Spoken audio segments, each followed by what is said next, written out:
Hello students, welcome again to my channel Anushka Classes. Students, the topic for today's discussion is smoothened frequency curve.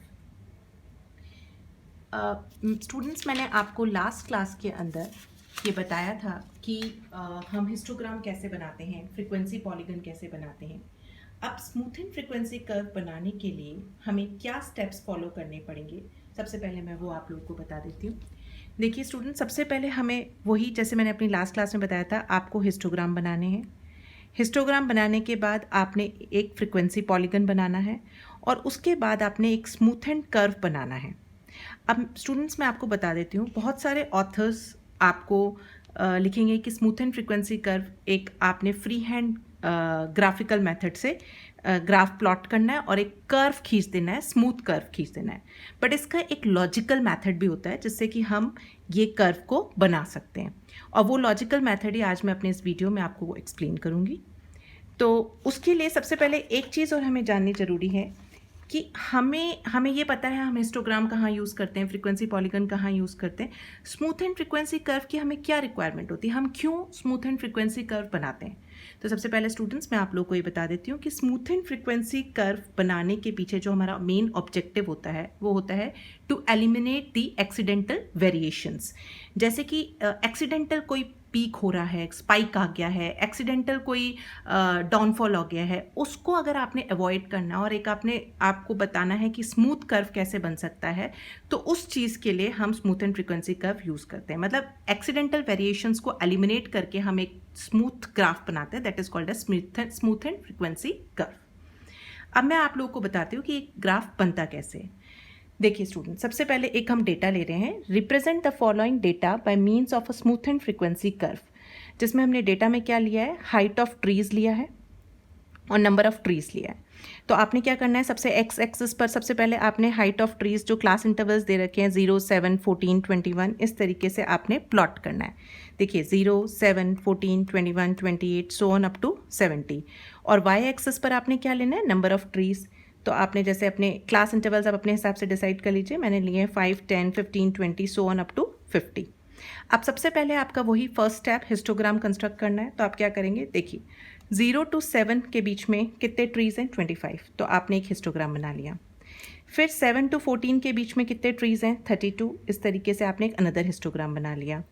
14 से 21 में कितने trees हैं, 35. एक आपने अलग हिस्टोग्राम बना लिया. इस तरीके से पूरा हिस्टोग्राम आपने कंस्ट्रक्ट कर लिया 49 से 56 तक के क्लास इंटरवल्स में.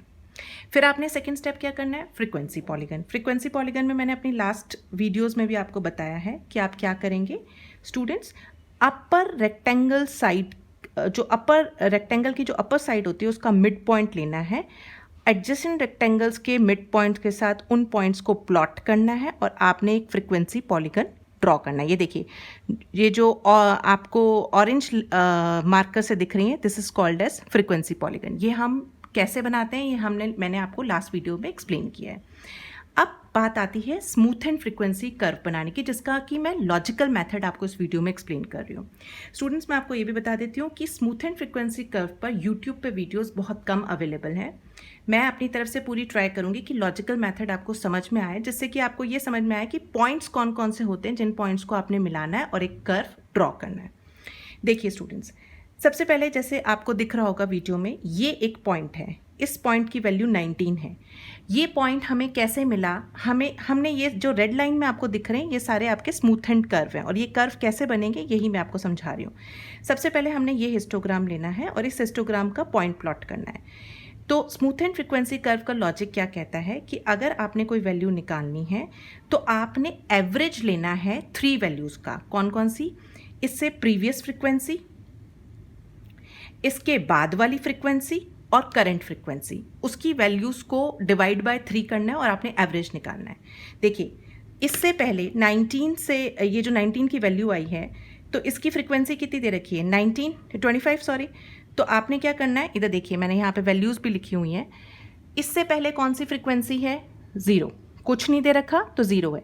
0 + 25 प्लस नेक्स्ट हिस्टोग्राम की फ्रीक्वेंसी कितनी, 32, डिवाइड बाय 3, तो that will give you the value 19. आपने यहाँ पर 19 प्लॉट कर दिया. अब आपने इस हिस्टोग्राम की वैल्यू निकालनी है, तो वही आपने एवरेज लेना है 3 वैल्यूज़ का, previous frequency plus recent frequency plus next frequency divide by 3। तो आप देखिए ये निकालना है आपने पॉइंट, तो आपका इसका क्या हो गया 25 plus 32 plus 35 divided by 3 will give you this point. तो आपकी कौन सी वैल्यू निकली इसके अंदर 30.6 आपकी वैल्यू निकली, वो आपने यहाँ पर प्लॉट कर दिया। इस तरीके से आपने ये सारे पॉइंट्स प्लॉट करने हैं स्टूडेंट्स। और जब ये सारे पॉइंट्स, एक और मैं आपको बता देती हूँ, नेक्स्ट देखिए जैसे आपने 35 का प्लॉट करना है, तो आपकी प्रीवियस फ्रीक्वेंसी हो गई 32, करंट हो गई 35, नेक्स्ट हो गई 40।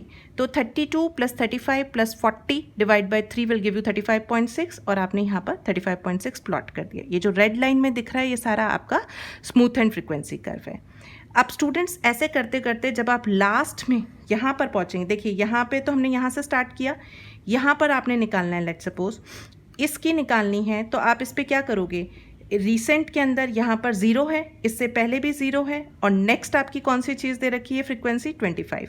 तो 0 plus 25 divided by 3 will give you 8.3, और यहाँ पर आपने 8.3 पॉइंट प्लॉट कर लेना है।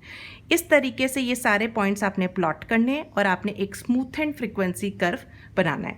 लास्ट में एक पॉइंट ऐसा आता है, अब जब यहाँ पर आप करेंगे तो देखिए 0 प्लस 0, ये पॉइंट के बाद आपका जो नेक्स्ट पॉइंट होगा ये आपका बेस लाइन पर ही मिल जाएगा। बात समझ में आ रही है स्टूडेंट्स? क्योंकि 0 divided by anything will give you 0, तो वो जो लाइन है, वो जो पॉइंट है, वो आपका बेस लाइन पर आ जाएगा। इसी तरीके से आपने सारे पॉइंट्स प्लॉट करने और एक आपने स्मूथ एंड फ्रीक्वेंसी कर्व बनाना है। आई होप स्टूडेंट्स आपको ये मेथड क्लियर हो गया होगा। अगर आपको ये मेरा वीडियो पसंद आया है तो please don't forget to like, share and subscribe my channel. Thank you.